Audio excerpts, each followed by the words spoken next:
अबुल खान आणि संतोष अमुलगे या दोघांच्याही प्रचाराला मी आज या ठिकाणी उपस्थित आहे। मला याची जाणीव आहे की 10 वाजताच्या आतमध्ये ही सभा संपली पाहिजे।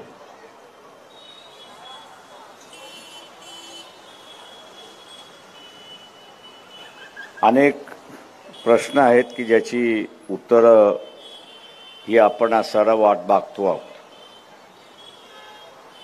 बरेच जण आम्हाला असं विचारतात की तुम्ही आज सारा त्या महाविकास आघाडीबरोबर का गेला नाहीत।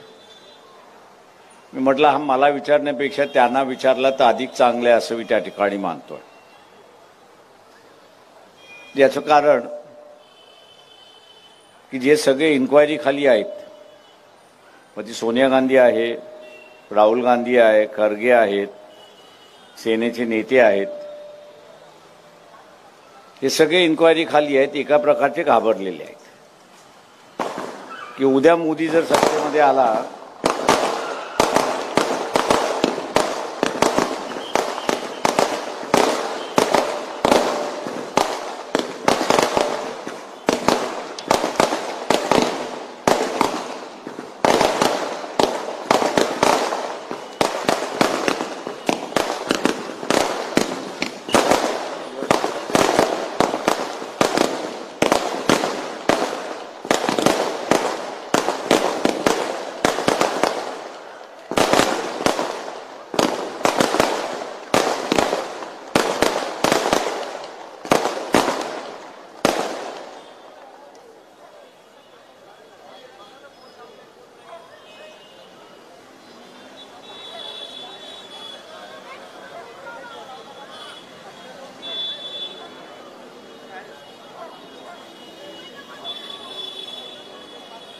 आणि म्हणून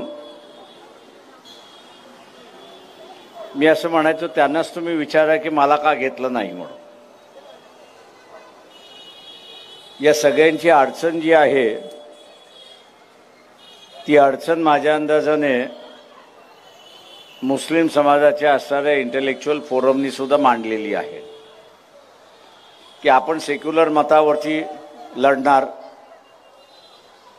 सेक्युलर मतावरती आपण जिंकून येणार आणि सेक्युलर मतावरती जिंकून आल्यानंतर आपण सेक्युलर राहणार का हा तिथला असणारा सवाल आहे। आणि आपण सेक्युलर मतावरती निवडून आल्यानंतर सेक्युलर राहायचं असेल तर आम्ही भारतीय जनता पक्षाबरोबर नरेंद्र मोदींबरोबर निवडून आलेल्या कालावधीमध्ये समझोता करणार नाही, जाणार नाही, ही अट आपण पण त्या ठिकाणी घातली। नवीन आहे असं मी म्हणत नाहीये।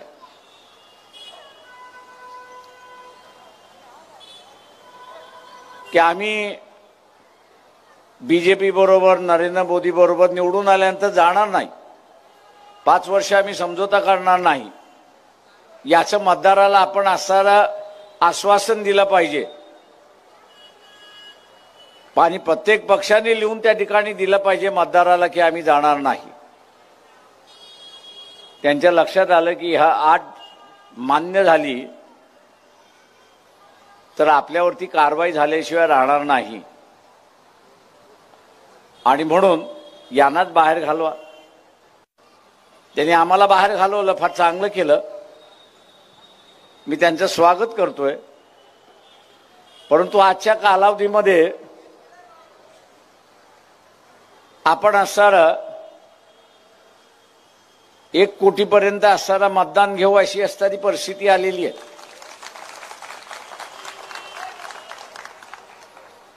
कमीत कमी 3 आमदार 3 खासदार आपण निवडून आणू याची असणारी गॅरंटी आहे मला।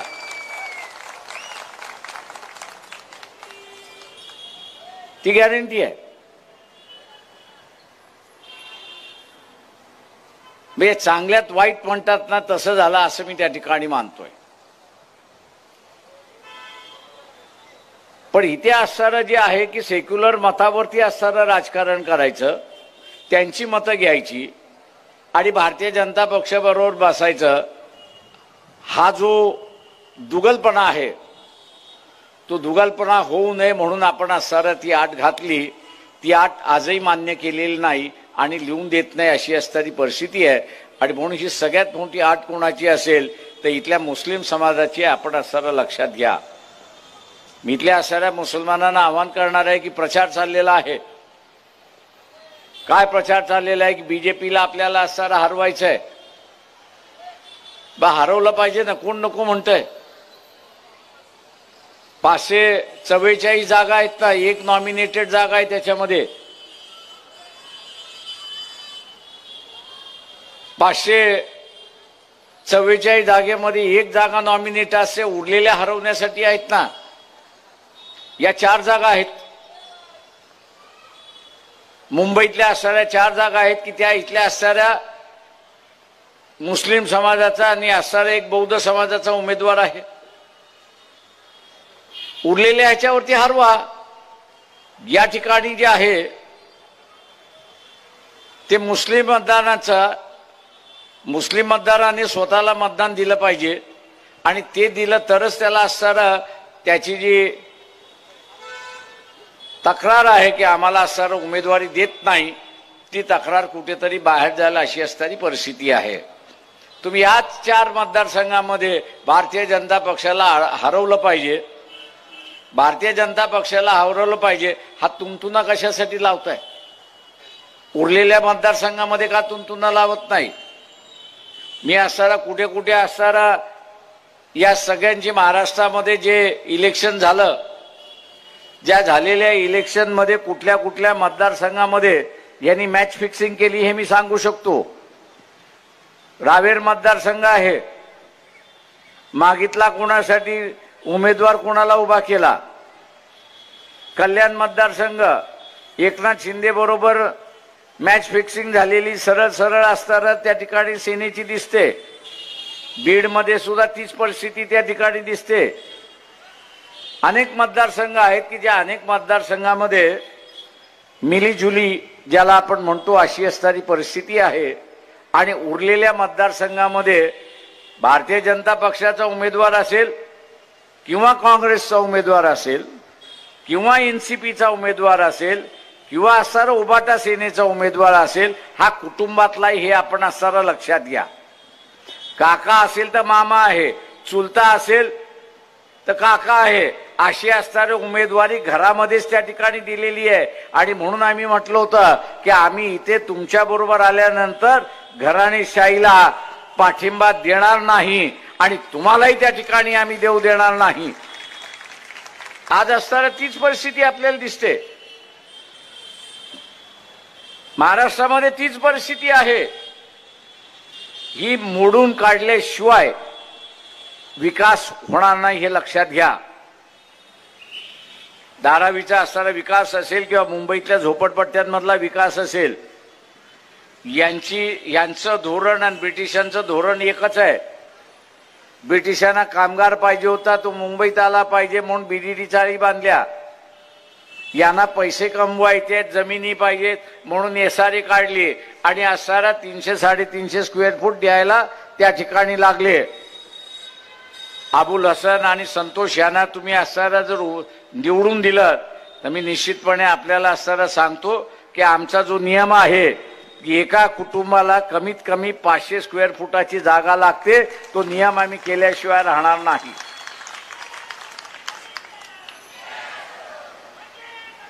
राहणार नाही हे आपण लक्षात घ्या. आणि म्हणून विकास, मोदी नुसतं नाव वापरतो पण कोणाचा विकास केला हे सांगा. कोणाचा विकास केला? त्यांनी असताना या ठिकाणच्या गुजराती माणसाचाच विकास केला, इतर कोणाचा विकास केलेला नाही. आज मुंबईमध्ये सुद्धा एक चर्चा सुरुवात झाली आहे कॉर्पोरेशनच्या निमित्ताने की गुजराती विरुद्ध मराठी असं असताना चर्चा सुरुवात झाली आहे. माझं इथला असणाऱ्या सेनेवाल्यांना आव्हान आहे की तुम्ही कॉर्पोरेशनचे मोठमोठे कॉन्ट्रॅक्ट किती महाराष्ट्रातल्या माणसाला दिले, म्हणजे मराठी माणसाला दिले, याची नावं तुम्ही असणारा जाहीर करा. तुम्ही नावं जाहीर करा. हा वाद मी गेले 15 वर्ष बघतोय. कॉर्पोरेशनच्या इलेक्शन आल्या, विधानसभेच्या इलेक्शन आल्या, लोकसभेच्या इलेक्शन आला की मराठी गुजराती असणारा वाद त्या ठिकाणी काढला जातो, फसवल्या जातात, पुन्हा त्याच्यातली असणारी परिस्थिती आहे. या मुंबईमध्ये मराठी माणसाचा टक्का हा फक्त 33% झालेला आहे आणि त्या 33%पैकी 12.5% हा असणारा मागासवर्गीयांचा टक्का, हे आपण असणारा लक्षात ठेवलं पाहिजे. आणि म्हणून मित्रो की इथे एक भाषा सुरुवात झाली की मोदीला हरवायचं असेल तर इतर कोणी लढू नये. मी असणारा म्हणतो मोदीला हरवायचं असेल तर आमच्याशिवाय कोणी हरवू शकत नाही, हे असणारा लक्षात घ्या. एकतर मोदीवरती आणि बीजेपीवरती टीका करण्याची हिंमत अजिबात नाहीये. मी अजेंडा ह्यांना असणाऱ्या त्या असणाऱ्या बैठकीमध्ये बसल्यानंतर दिला. अजेंडा काय दिला की इथला असणारा 17 लाख कुटुंब जी आहेत त्यांनी भारताचं नागरिकत्व सोडलंय आणि परदेशी निघून गेले. 2014 पासून ते राज्यसभेमध्ये उत्तर येईपर्यंत. माझा आकडा हा नाहीये, 17 लाखाचा हा जो आकडा हा माझा आकडा नाहीये, हा असणारा राज्यसत्तेमध्ये सरकारने दिलेला असणारा आकडा आहे. मी असणारा जे खासदार होते, सेनेचे असणारे खासदार होते, मी असणारा विचारतो की आपण असणारा सभागृहामध्ये हे का सोडून गेले ह्याचं आपण ते विचारलं का नाही. 17 लाख नुसतं देश सोडून जात नाही तर नागरिकत्व सोडून जातात अशी असणारी परिस्थिती आहे. आणि नागरिकत्व का सोडतात तर सुप्रीम कोर्टाने जो निर्णय दिला, इलेक्ट्रोल बॉन्डच्या संदर्भातला निर्णय दिला की त्याच्यामध्ये असणारा वसुलीचा भाग जो झाला, या 17 लाख कुटुंबांकडून तुम्ही वसुली करत होतात का याचा हा प्रश्न तुम्ही ह्या सरकारला का विचारला नाही, हा माझा असणारा सेनेला सवाल आहे. हा माझा सवाल आहे. मी त्याही बैठकीमध्ये म्हणालो की अजेंडा घ्यायचा असेल तर हा अजेंडा घ्या. आपण असणारा बीजेपीला विचारू की बा 17 लाख कुटुंब गेले का गेले याचं उत्तर द्या. तुम्ही हिंदू राष्ट्र करायला निघालेला आहात आणि इथे असणारा हिंदू राष्ट्र करत असताना तुमच्या कारवाया या मुसलमानाच्या विरोधात नाही, तुमच्या कारवाया या ख्रिश्चनांच्या विरोधात नाही, तर या तुमच्या कारवाया ज्या आहेत त्या हिंदूंच्या विरोधात आहे. आणि हे सगळे 17 लाख हिंदू होते की प्रत्येकाची संपत्ती ही कमीत कमी 50 कोटीची होती अशी परिस्थिती आहे. सरकार म्हणतंय, मी म्हणत नाहीये. तुम्ही मोदीच्या विरोधात आहात ना, भारतीय जनता पक्षाच्या विरोधात आहात ना, मग पब्लिकली का विचारत नाही? पब्लिकली का विचारत नाही की 17 लाख का गेले? आणि मी आज असताना विचारतो या ठिकाणी की बा तुमचं न विचारण्याचं कारण काय? भीती आहे का? भीती असेल तर सांगा की भीती आहे म्हणून. माझं आव्हान आपल्या सगळ्यांना या ठिकाणी राहणार आहे. माझं आव्हान आपल्या सगळ्यांना या ठिकाणी राहणार आहे की हे सरकार चोरांचं सरकार आहे, त्याच्या पलीकडे दुसरं वर्णन आपल्याला या ठिकाणी करता येणार नाही. हे चोरांचं सरकार आहे, हे माणसांना मारणारं सरकार आहे. झायडोन नावाची असणारी गुजरातमध्ये कंपनी आहे. ही कंपनी जी आहे रेमडेसिवीर करते. वर्ल्ड हेल्थ ऑर्गनायझेशन जी आहे, जागतिक हेल्थ ऑर्गनायझेशन जी आहे, त्यांनी असणारा रेमडेसिवीर वरती बंदी घातली, पण भारतामध्ये बंदी आली नाही. मोदींनी ती बंदी घातली नाही, बीजेपीने बंदी घातली नाही. का घातली नाही? तर त्यांनी असणारा 18 कोटीचे असणारे बॉन्ड विकत घेतले आणि भारतीय जनता पक्षाला देऊन दिले. भारतीय जनता पक्षाला दिले. बर ते औषध बॅन का करण्यात आलं कोविडमध्ये? काय का त्याचे साईड इफेक्ट्स फार मोठ्या प्रमाणात आहेत आणि आता ते साईड इफेक्ट होताना दिसतात आहेत. 18 कोटी दिले आणि रेमडेसिवीर जे आहे भारतामध्ये विकले गेलं आणि ब्लॅक मार्केटमध्ये विकले गेलं अशी परिस्थिती आहे. मित्रो, सोनिया गांधींनी 2012 मध्ये मोदीला असणारा मौत का सौदागर म्हणून त्या ठिकाणी म्हटलं होतं. मला आता वाटलं की हा पुरावा आल्यानंतर काँग्रेसवाले बोलतील तरी. की बा आम्ही मोदींना असा जुमला दिला होता की हा मोद का सौदागर आहे, आता हा पुरावा घ्या की रेमडेसिवीर बॅन करण्यात आलं, पण भारतामध्ये 18 कोटी डोनेशन भारतीय जनता पक्षाला मिळालं म्हणून त्यात असणारी सुरुवात झाली. म्हणजे पंतप्रधानाचं कार्यालय हे मानवतेचं कार्यालय राहिलं नाही, तर पंतप्रधानाचं कार्यालय हे असणारं वसुलीदाराचं कार्यालय झाले अशी असणारी परिस्थिती आहे. वसुलीदाराचं कार्यालय झालेलं आहे. मित्रो, मानवतेचं कार्यालय वसुलीदाराचं कार्यालय झालेलं आपल्याला मान्य आहे का? ज्याला मान्य असेल त्यांनी बीजेपीला मतदान करावं, ज्याला मान्य नसेल त्यांनी आम्हाला मतदान करावं, हे आवाहन मी या ठिकाणी करतोय. आजची परिस्थिती बदलली आहे. रेल्वे सरकारच्या मालकीची आहे का आज? मी असणाऱ्या सेनेला विचारतो की तुम्हाला असं वाटतं का की रेल्वे ही सरकारच्या मालकीची असली पाहिजे? जर वाटत असेल तर मग रेल्वे 70% प्रायव्हेटायझेशन झाली, याचा तुम्ही एकतरी प्रश्न विचारलात का लोकसभेमध्ये, राज्यसभेमध्ये? आणि विचारला नसेल तर का विचारला नाही याचा खुलासा करा.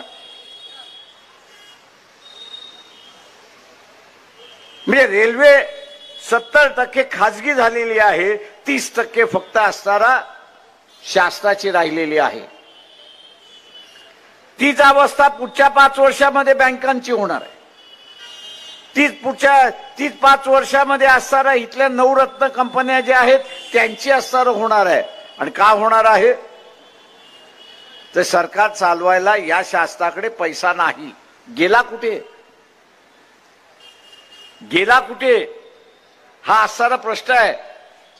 2014ला नरेंद्र मोदी ज्यावेळेस पंतप्रधान झाले त्यावेळेस या देशावरती 100 रुपयातलं 26 रुपयाचं कर्ज होतं.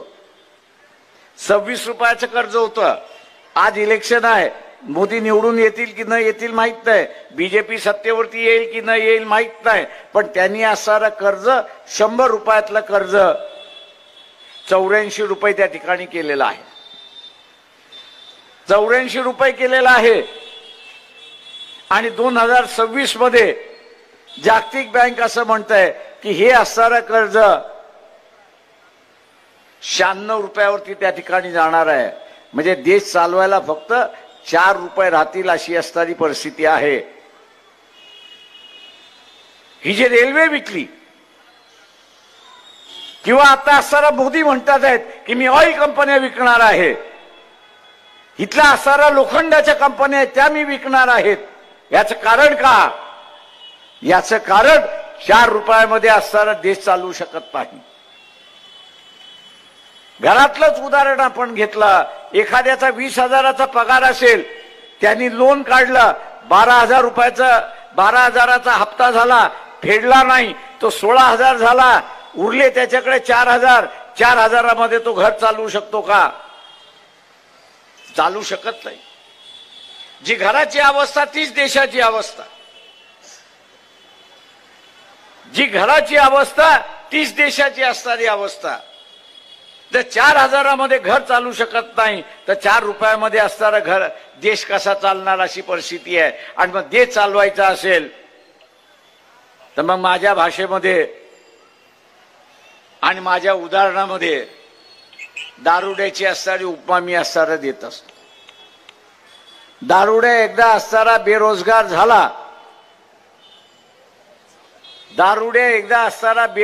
झाला, की नशेसाठी तो काय करतो? घरातलं सामान विकतोय. मोदीने ह्या देश चालवण्यासाठी रेल्वे विकली की नाही एवढं मला सांगा. मग मी इथल्या असणाऱ्या राष्ट्रवादीला विचारतो, शिवसेनेला विचारतो, अरे बाबा तुम्ही का हा प्रश्न उचलला नाही? तुम्ही आज पब्लिकली इलेक्शन आहे, ते इलेक्शन मध्ये सुद्धा मांडायला तयार नाही आहात. तुम्ही भिताय अशी असणारी परिस्थिती आहे. तुम्ही का भिताय? फार फार तर जेलमध्ये टाकेल, 4 महिने जाऊन राहू जेलमध्ये, सुखाने जगता येईल. पण जेल म्हटलं की इतिहासाला भीती वाटते, अशी परिस्थिती आहे. आणि म्हणून मित्रो, की आज ही लढाई एक मोठी लढाई आहे असं मी त्या ठिकाणी मानतोय. मी मुसलमानांना सारा आगाह करणार आहे, मी मुसलमानांना आगाह करणार आहे. या देशाचे अर्थमंत्री कोण? या देशाचे अर्थमंत्री कोण? निर्मला सीतारामन यांचे असणारे यजमान जे आहे त्यांचं नाव परकला प्रभाकरन हे त्यांचं नाव आहे. 15-16 दिवसापूर्वी त्यांनी असणारे एक मुलाखत दिली. अनेक प्रश्नावरती त्यांनी असणारं बोललं, पण मुसलमानाच्या संदर्भातला असणारा ही मुलाखत फार महत्वाची आहे. त्यांनी असं म्हटलंय की 2024 ते 2029 या कालावधीमध्ये नरेंद्र मोदी पुन्हा पंतप्रधान झाले तर स्वतःला हुकुमशाह केल्याशिवाय राहणार नाही. आणि स्वतःची असणारी हुकुमशाह टिकवण्यासाठी जे गोध्रामध्ये झालं आणि जे मणिपूरमध्ये झालं ते भारताच्या गल्ली गल्लीमध्ये झाल्याशिवाय राहणार नाही, हे आपण लक्षात घ्या.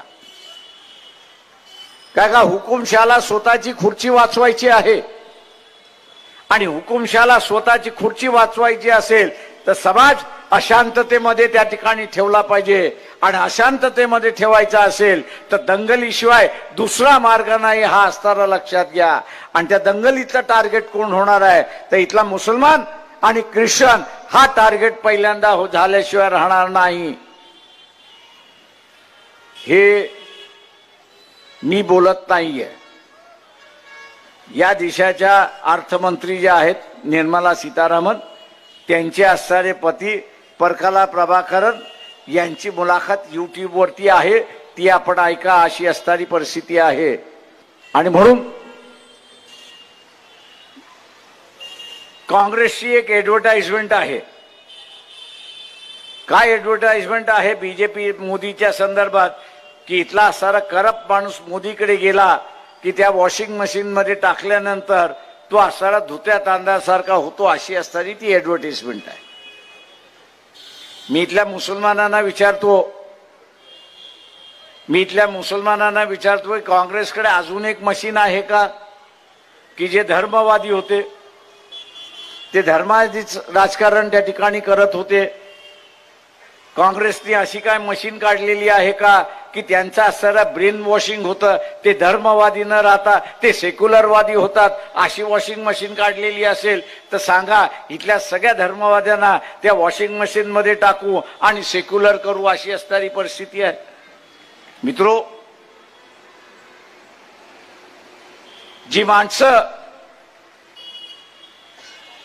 राजकीय दृष्टिकोनातून कमिट करत नाहीत, शाश्वत करत नाहीत, मग ती कुठलीही संघटना असो, की आम्ही असणारा भारतीय जनता पक्षाबरोबर जाणार नाही. सेक्युलर म्हणता म्हणता असणारा कलर कधी बदलतो हाच पता लागत नाही, अशी परिस्थिती आहे. आणि म्हणून मी इथल्या असणाऱ्या मुसलमानांना आगाह करतोय की या ठिकाणी फसू नका. दंगलीच्या वेळेस वाचवायला दुसरं कुणीच येत नाही वंचित बहुजन आघाडी शिवाय. मग तो हिजाबचा प्रश्न असेल, तो औरंगजेबचा प्रश्न असेल, किंवा इथला असणारा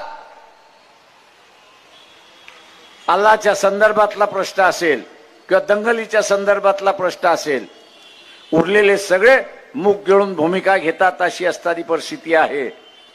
माझं आव्हान आपल्याला राहणार आहे की ज्यांना आपण मतदान करणार आहात त्यांना पहिल्यांदा विचारा, तुम्ही भारतीय जनता पक्षाबरोबर जाणार की न जाणार. लेखी लिहून घ्या. मग तो उभाटा सेनेमधला असेल किंवा काँग्रेसमधला असेल किंवा वंचित मधला असेल, त्याच्याकडून लिहून घ्या की आम्ही असणारा बीजेपी बरोबर जाणार नाही, तरच त्याला असणारा मतदान देण्याचा विचार करा, अन्यथा विचार करू नका, अशी असणारी परिस्थिती आहे. मी शेवटी या ठिकाणी थांबतो की मुसलमान समाज हा असणारा नेहमी आम्हाला उमेदवारी कोणी देत नाही, ही कुरकुर आहे, रास्त आहे असं मी त्या ठिकाणी मानतो. आज या ठिकाणी अबुल हसन हे असणारे उमेदवार आहेत आणि त्या बाजूच्या मतदारसंघामध्ये असणारे संतोष आमुलगे उमेदवार आहेत. उमेदवारी मिळाली, वंचितने उमेदवारी दिली. हा उमेदवार मुस्लिम समाज स्वीकारणार की न स्वीकारणार हा त्याच्यातला प्रश्न आहे. तुम्ही स्वीकारलात तर उरलेल्या पक्षांना बदलावं लागेल आणि मुस्लिम समाजाला उमेदवारी द्यावी लागेल, हे लक्षात घ्या. तुम्ही अबुल हसन आणि संतोष आमुलगे या दोघांना स्वीकारलं नाही तर तुम्ही लायसन्स देतायत उरलेल्या सगळ्या पक्षांना की तुम्ही आम्हाला वगळा, आम्ही तुमच्या बरोबर आलो काही नाही आलो काही तरी फरक पडणार नाही. मी फक्त म्हटल्याप्रमाणे 4 मतदारसंघ आहेत. मुस्लिम समाजाने हे लक्षात घ्यावं की 4 मतदारसंघामध्ये मायनॉरिटीचे उमेदवार आहेत. तेव्हा या 4 मतदारसंघ वगळून उरलेल्या ठिकाणी बीजेपीला झोपवण्याचा कामकाज आपण असारा करू. पण या 4 मतदारसंघामध्ये अल्पसंख्याकांचे मुसलमानांचे उमेदवार निवडून आणण्यासाठी आपण सगळेजण प्रयत्न कराल ही अपेक्षा बाळगतो आणि आपली रजा घेतो. जय हिंद.